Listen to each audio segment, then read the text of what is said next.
Allora, io cerco di stare nei 20 minuti e vado via veloce su alcune questioni, perché verranno riprese sia da Rigosi che da Tamino, e altre sono già state in qualche modo esposte anche dal dottor Razzini la volta scorsa. Io faccio una premessa di contesto, partendo da un discorso generale, per poi arrivare a un discorso un po' più specifico che riguarda la nostra realtà. Allora, questa slide riguarda la situazione per quanto riguarda il problema dei cambiamenti climatici. Vedete quella freccia blu ci indica sul percorso nel quale noi siamo a livello globale, cioè siamo su un percorso che per quanto riguarda la quantità di emissioni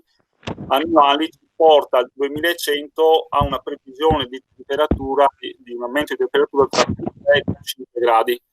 Queste sono previsioni che fa l'IPCC, non stiamo facendo noi. Ecco, l'IPCC ci dice che per stare dentro, contenere l'aumento della temperatura dentro 1,5 gradi, 2 gradi, dovremmo stare sul percorso, quello azzurro che vedete più in basso, e questo richiede sostanzialmente un taglio delle emissioni del 45% entro il 2030 e del 100% entro il 2050. Quindi capite bene che questa cosa richiede uno stravolgimento completo di tutta l'organizzazione alla quale siamo abituati, insomma, no? Per cui è questo un elemento da considerare nelle scelte che noi andiamo a fare anche nel nostro più immediato futuro, insomma, e anche sul nostro territorio. Questa rappresenta, come dire, dà un'indicazione sulla data, l'overshot day, no? La data in cui noi superiamo la capacità del pianeta di sostenere i nostri consumi, diciamo così, e per l'Europa questa data arretra sempre di più ogni anno che passa, e per l'Europa e per l'Italia siamo arrivati alla metà di maggio, quindi vuol dire che tutti i mesi successivi noi andiamo, come dire, a consumare gli interessi. Questo per dire quanto siamo distanti dalla sostenibilità in questo momento.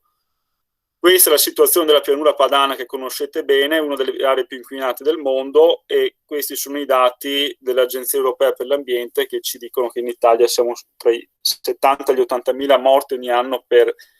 a causa dell'inquinamento e dello smog.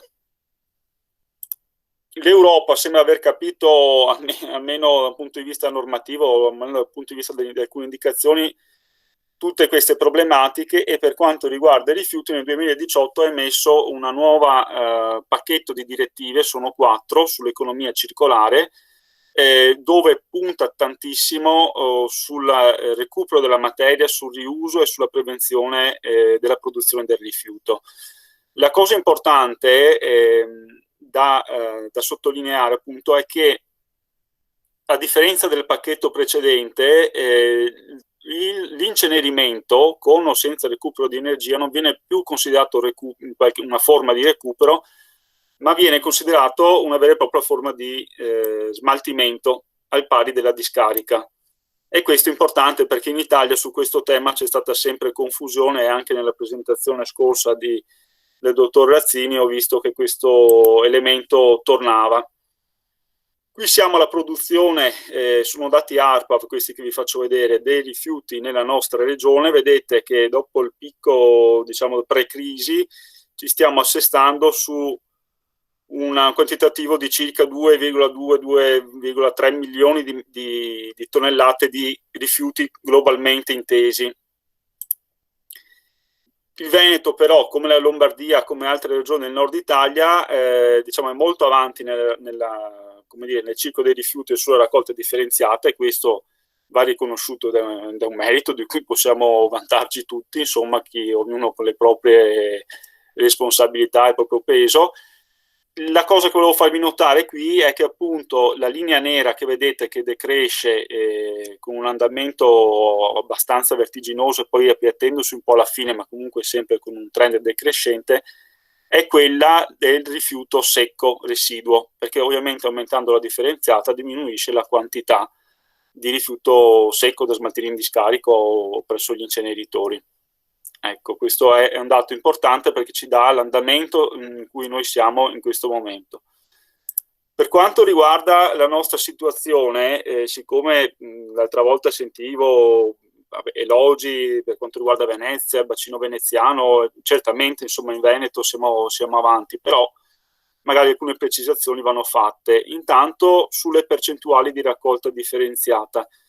vedete nella prima riga io ho messo due numeretti, uno in nero e uno in blu. Quello in nero è quello che dà ARPAV ed è un dato di raccolta differenziata al netto degli scarti, cioè non so, se noi conferiamo della carta può essere che dentro il camion che porta la carta all'impianto ci siano vetro, metalli o altre cose che non c'entrano. Nel primo caso, numero in nero, quella cosa viene scomputata, nel secondo viene invece computata il metodo nazionale ancora non aggiornato. Però a noi interessa il dato vero, insomma, no? Il dato del materiale effettivamente raccolto. Vedete che in Veneto è il 68,7, il bacino veneziano è il 63,8, il comune di Venezia, che è il comune più importante del bacino, è 53,4. Okay? L'indice di recupero è l'indice effettivamente del materiale che viene avviato al recupero, e se noi vediamo quello del bacino veneziano si avvicina molto all'indice della raccolta differenziata. Questo significa che quasi tutto il materiale, e questo è un bene, è un fatto positivo, e quasi tutto il materiale raccolto viene effettivamente riciclato. Dato non tanto incoraggiante invece per quanto ci riguarda come bacino veneziano e soprattutto come comune di Venezia è quello della produzione di rifiuto pro capite, che è ancora molto alta, 568 e 633 kg per abitante ogni anno. Quindi a fronte di questi dati, stando anche all'ultimo rapporto dell'ISPRA, è vero che la città metropolitana, fra le 14 grandi città che sono città metropolitane, Torino, Milano, Roma, eccetera, è la prima, però considerato che la città metropolitana sostanzialmente da un punto di vista amministrativo corrisponde alla provincia, se noi guardiamo il dato delle province, in realtà siamo al 33esimo posto, al 30esimo se vogliamo essere più precisi rispetto alle province che hanno più di 200.000 abitanti, che è forse il termine di paragone più importante. E ultimi però nel Veneto, per quanto il Veneto sia una delle regioni più avanzate. Okay. Allora, detto questo, come elementi di contesto, ripercorro un po' che cosa sta succedendo, che un po', cioè, è stato spiegato anche l'altra volta dal dottor Razzini, ma io lo ripercorro perché noi abbiamo un altro punto di vista. Avete capito che lì c'è un impianto di trattamento meccanico biologico che lavora il secco e che produce CSS, che va appunto all'Enel, adesso sempre di meno, oppure ad altri impianti all'estero, e questo è un motivo per cui viene, come dire, sostanziata la ragione per cui si fa questo nuovo progetto. Mi preme sottolineare qui solo due cose, che nel trattamento c'è una parte di recupero e una parte di perdita dovuta al fatto che si asciuga tutta la parte organica, ma c'è una parte che corrisponde circa al 20% che comunque va in discarica. Si tratta di materiale sostanzialmente inerte, quindi una parte va a bruciare, una parte comunque va in discarica. La produzione effettiva, lo avete sentito l'altra volta, è di 150-160 mila tonnellate di rifiuto secco trattato, ok, di RUR, che arrivano, e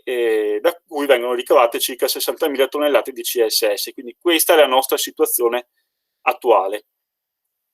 Come siamo arrivati al progetto? Allora, intanto partiamo dal proponente. Come si diceva l'altra volta, diciamo dal 2016 sono entrati nella società due società private che fanno parte dello stesso gruppo, che sono Bioman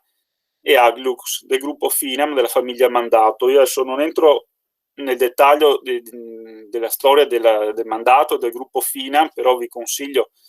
di vedere una bella inchiesta che ha fatto l'anno scorso Fanpage, lo trovate nel loro sito. La cosa importante da capire è che Bioman e Aglux sono comunque due entità che hanno molto, come dire, sono leader nel campo dei rifiuti e gestiscono impianti importanti, in particolare Bioman, quello di Sesa, che è a Este, che tratta alumino. Quando sono entrate queste società, diciamo, come dire, nella compagine di ecoprogetto, pagando sostanzialmente 22 milioni di euro, loro portavano in dote già un piano in cui c'era in nuce l'idea dell'inceneritore, e questa è una frase che ho estrapolato, insomma. E infatti ci eravamo già allarmati come comitati, però tutti ci avevano detto non state tranquilli che non succederà mai. Beh, da quel momento lì, nel 2017, c'è stato subito un primo passaggio, cioè c'è stata una riattivazione di un forno e la richiesta di un altro forno. La linea L1 e L2 sono state richieste un'autorizzazione per riattivare la linea 1 e costruire la linea 2 per farle andare a biomassa da sottoprodotto, cioè di origine forestale o agricola, insomma non da rifiuto. Okay? La cosa strana è che siccome si parlava che tutta questa operazione è stata fatta, diciamo, per garantire l'autoconsumo energetico, in realtà già allora, senza considerare poi la linea 3 che verrà dopo, vedete che la produzione annua, diciamo, di energia elettrica con queste caratteristiche si attesta a 120.000 MWh all'anno, a fronte di un consumo di 58.500 MWh che noi abbiamo ricavato già dal nuovo progetto. Quindi c'è un surplus che in effetti, se noi leggiamo nel piano economico finanziario del nuovo progetto, è destinato alla vendita e dall'informazione che ricaviamo da lì, a regime dovrebbe portare a un ricavo di circa 3 milioni di euro all'anno. Okay? Quindi molto più dell'autosufficienza energetica. Fra l'altro vale la pena ricordare che un mese prima che venisse fatta questa autorizzazione integrata ambientale, in cui si dava l'ok a attivare le due linee, erano stati fatti 2 accordi con 2 società, la Sant'Ilario e la BioGreen, partecipate da Bioman, per la fornitura di biomassa. Ecco, questo è quello che chiede sostanzialmente Ecoprogetto Veritas, cioè chiede la possibilità nelle 2 linee e eventualmente anche nella terza di incenerire il legno ricavato da verde, ramaglie, rifiuti urbani e rifiuti speciali, CSS, fanghi e percolati essiccati, più l'installazione di un impianto per l'essiccamento dei fanghi e dei percolati di discarica, cosa che non è stata detta l'altra volta, la costruzione di una terza linea da 20 MW, quindi un 30% in più, l'introduzione di varie migliorie, tra cui un lettore ottico e un vaglio stellare. Mi interessa questa cosa del vaglio stellare perché parto subito da questo punto. Razzini diceva l'altra volta che tutto il legno, insomma, non è riciclabile. In realtà molta parte di quel legno viene dalle ramaglie, oltre che dagli imballaggi, eccetera, e con questo meccanismo prevedono di separare la parte più umida, diciamo, delle potature dalla parte secca, inviare la parte più umida all'impianto sempre gestito da Bioman, che è a est, quello di Sesa, per fare compostaggio anaerobico e quindi produrre biogas che gode di incentivi, e invece la parte secca utilizzarla loro a Ecoprogetto per bruciarla, e anche questo diventa biomassa che può godere, come dire, di incentivi, non so se con i certificati verdi o con incentivi specifici. Capite bene che tutta questa operazione fa fare un salto di qualità all'impianto che c'è adesso, che può essere considerato un impianto di trattamento meccanico biologico con una centrale per la produzione di energia. Però quella centrale, a questo punto, tutto l'impianto in sé diventa in realtà un grosso inceneritore, perché la potenza delle 3 linee sarebbe di 67,9 MW, e in più, diciamo, nella parte di trattamento, cioè di ingresso dei rifiuti e di trattamento, ci sono delle differenze notevoli, perché allora, attualmente l'impianto può ricevere 258.000 tonnellate, okay, di rifiuto secco, in realtà. Nel nuovo progetto si chiede la possibilità di ricevere rifiuti non solo secco di vario tipo fino a un quantitativo di 450.000 tonnellate, e questo serve sostanzialmente per andare a saturare quella differenza che c'è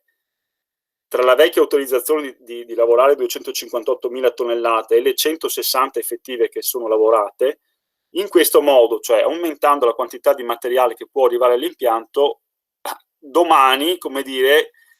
l'impianto potrà lavorare effettivamente questo quantitativo, cioè 260.000 tonnellate di rure di sobballi, da cui effettivamente potranno produrre le 150.000 tonnellate di CSS di cui si parla. Quindi alla fine della fiera, per farla bene, so che tanti numeri magari possono fare confusione, però il risultato è che noi passiamo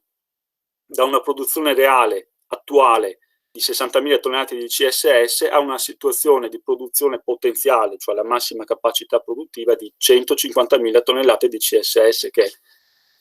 è praticamente quasi 3 volte tanto, ok? Capite che c'è un bel salto, come dire, di qualità e anche di quantità, senza contare che poi all'impianto arriveranno anche 90.000 tonnellate di fanghi di depuratori civili umidi e 40.000 tonnellate di percolati di discarica, entrambe da essiccare. Questa è la parte di pretrattamento. Nella parte di combustione, diciamo, le 3 linee, la prima dovrebbe essere attiva, come dire, a breve, anzi è già attiva ma non è ancora funzionante a rifiuti, ovviamente, perché non è partito ancora il progetto. La seconda, se abbiamo ben capito, dovrebbe cominciare dal 2023 e la terza a 5 anni circa dall'ok, insomma, dal via definitivo. Questa potenza qui è una cosa che noi abbiamo rilevato nelle nostre osservazioni, in teoria però non permette, soprattutto se come dice Veritas, se si utilizzassero solo la linea 1 e la linea 2, non avrebbe una potenza sufficiente per bruciare tutto il materiale che potenzialmente possono preparare, okay, per la combustione. Potrebbero sostanzialmente, con gli indici che loro danno, bruciare fino a 120.000 tonnellate massimo di materiale misto fra CSS, legno e fanghi. E che significa che rispetto alla parte di ingresso dei rifiuti di lavorazione, questo è il 45% di quello che loro potrebbero preparare per la combustione. E questa cosa è una cosa molto strana, insomma, ecco. Noi diciamo che però a questo punto le cose, come dire, non sono chiare, perché in realtà domani, per esempio, l'attivazione della linea 3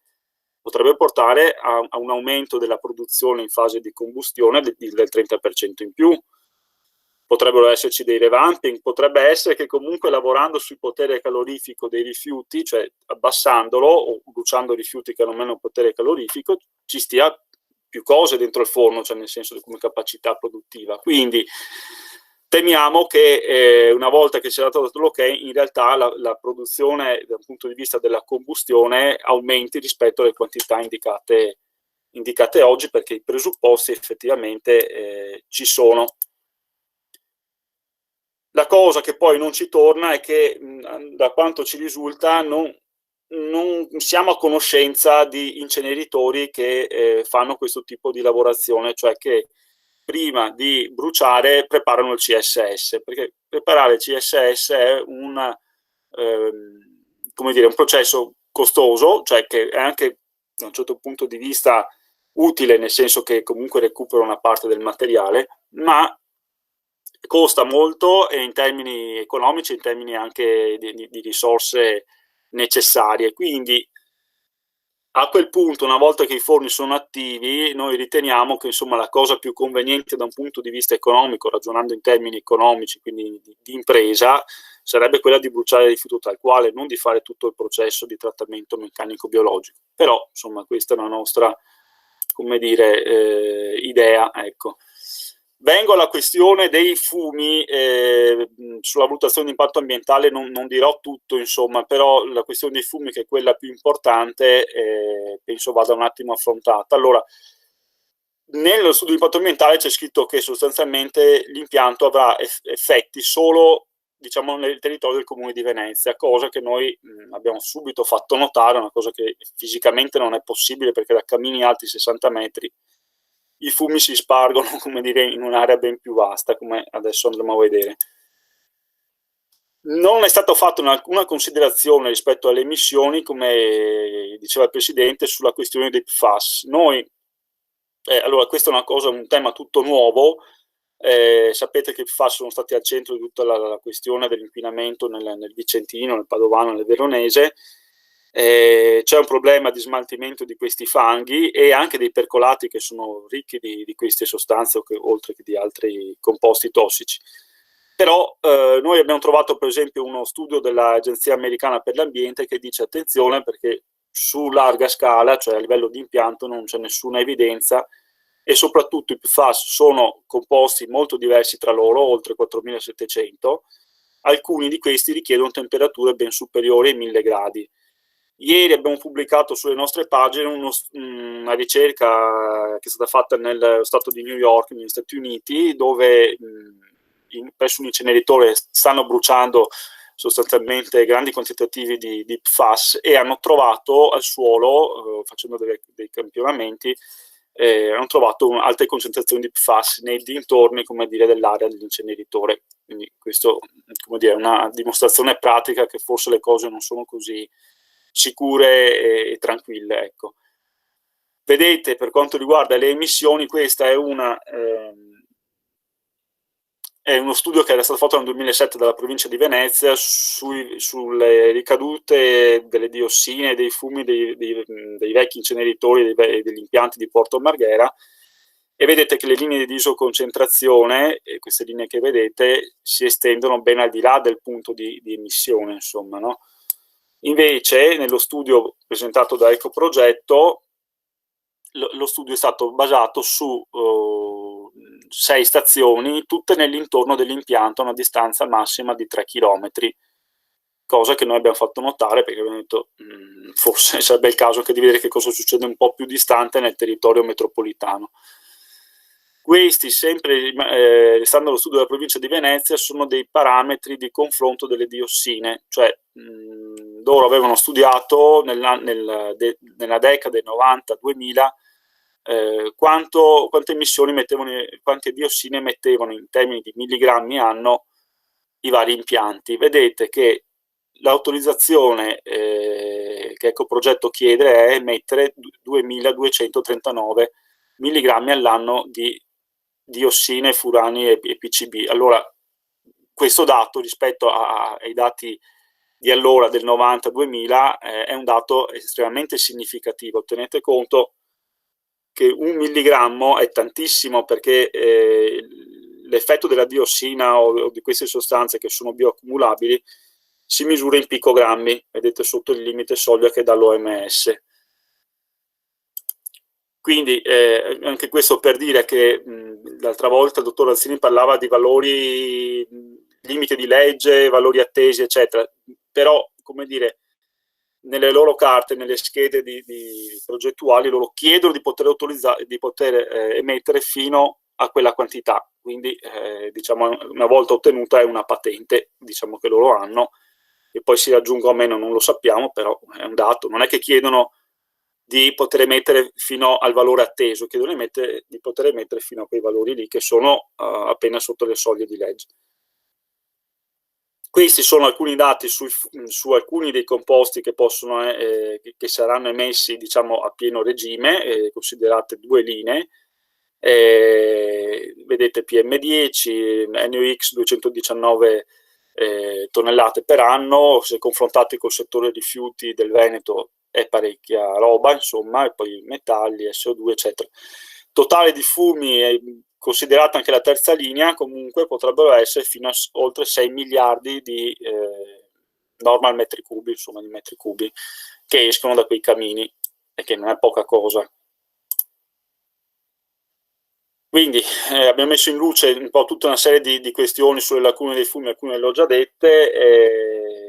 diciamo non è neanche chiaro il setting del modello, però la cosa anche che viene fuori è che, seppur di poco, sono ammessi, diciamo, il modello che loro hanno utilizzato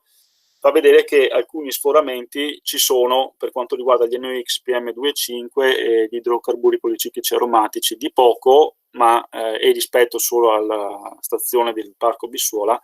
però ci sono. Ho quasi finito. Questa è semplicemente una slide perché siccome viene tanto decantato il discorso del CSS, tenete presente che il CSS comunque ha in sé un buon quantitativo di plastica e di altri materiali, insomma, di origine fossile, ma al di là di questo, come dire, a conti fatti, siccome un potere calorifico minore del carbone, che non è che sto difendendo il carbone, sia chiaro, però, diciamo, per produrre lo stesso quantitativo di energia bisogna usare più CSS, quindi in realtà, a conti fatti, a parità di energia, il CSS emette più CO2 che non invece il carbone. Comunque, questo è così solo per come dire, anche entrare nella questione di cosa significa bruciare CSS. Questi sono i costi, quelli che abbiamo trovato nel progetto, complessivamente circa 97 milioni di euro, almeno così ci risulta. Metto in evidenza che l'essiccatore con forno rotante, eccetera, quello a linea fanghi, sembrerebbe avere un costo di 25 milioni di euro, quindi il fatto che si dica che non verrà utilizzata, anche questa è una cosa che ci lascia un po' perplessi, perché un investimento del genere che c'è nel piano economico finanziario, e poi non utilizzarla molto poco, da un punto di vista economico, da un punto di vista di ragionamento di impresa, non ci torna tanto. A conti fatti, allora, per concludere, diciamo, alla massima capacità produttiva questo impianto potrebbe produrre appunto 150.000 tonnellate di CSS, recuperare da tutto il materiale che entra circa 5.200 tonnellate di metalli, e avrebbe comunque delle perdite di processo, però quello che voglio mettere in evidenza è che comunque ci sarebbe un aumento della quantità di materiale che andrebbe in discarica, non una diminuzione, un aumento, perché oltre ai sovvalli, cioè allo scarto che comunque c'è nella produzione del CSS, bisogna aggiungere le ceneri e le scorie, che sono circa 16.000 tonnellate. Questo è un dato che potete trovare nello schema a blocchi presentato da Ecoprogetto, ok? Quindi dalle attuali 40.000 passiamo alle circa 72.000 tonnellate di materiale che va in discarica, alcune tonnellate di questi materiali in discarica speciale. Allora noi diciamo, proviamo a fare un ragionamento diverso, cioè investendo anche molti meno soldi di quelli che vengono chiesti, andiamo nella direzione che dice l'Europa, cioè cominciamo a chiudere veramente il cerchio e a spingere molto di più di quello che si fa adesso sull'implementazione della differenziata e soprattutto sulla riduzione del rifiuto, ponendo particolare attenzione ad alcune filiere, come per esempio quella degli ingombranti, dei pannolini, quella del legno, eccetera. Perché così facendo e mantenendo comunque la selezione nell'impianto che viene fatta, anche col selettore ottico che viene proposto e quant'altro, secondo i nostri calcoli, per carità sono calcoli che potremmo dire che sono delle stime, però abbastanza, come dire, indicative, noi potremmo arrivare ad avere un quantitativo nel giro di poco tempo, parliamo di 3-4 anni, 3 anni, arrivare ad avere questa situazione, cioè senza l'inceneritore ad avere una quantità di materiale inerte sostanzialmente da utilizzare, da stoccare in discarica. Questo purtroppo sì, però metà sostanzialmente di quello che loro propongono e senza ceneri e scorie. Invece per quanto riguarda i rifiuti legnosi, soprattutto quelli derivati dalle maglie e dagli imballaggi, noi diciamo che assolutamente bisogna evitare di bruciare, proprio per il discorso che facevo all'inizio sui cambiamenti climatici, ma implementare il compostaggio aerobico, perché è chiaro che rispetto al compostaggio anaerobico che fa Bioman a Este, il legno non è funzionale, perché lì si tratta, cioè per il processo produttivo non entro nel merito, ma funziona molto meglio il materiale umido, acquoso, diciamo così, invece quello secco è un po' un impiccio, insomma, ecco. Però nel compostaggio aerobico invece la componente legnosa serve come, insomma, oppure con il recupero, facendo pannelli, facendo altro, insomma, filiere da sviluppare, appunto.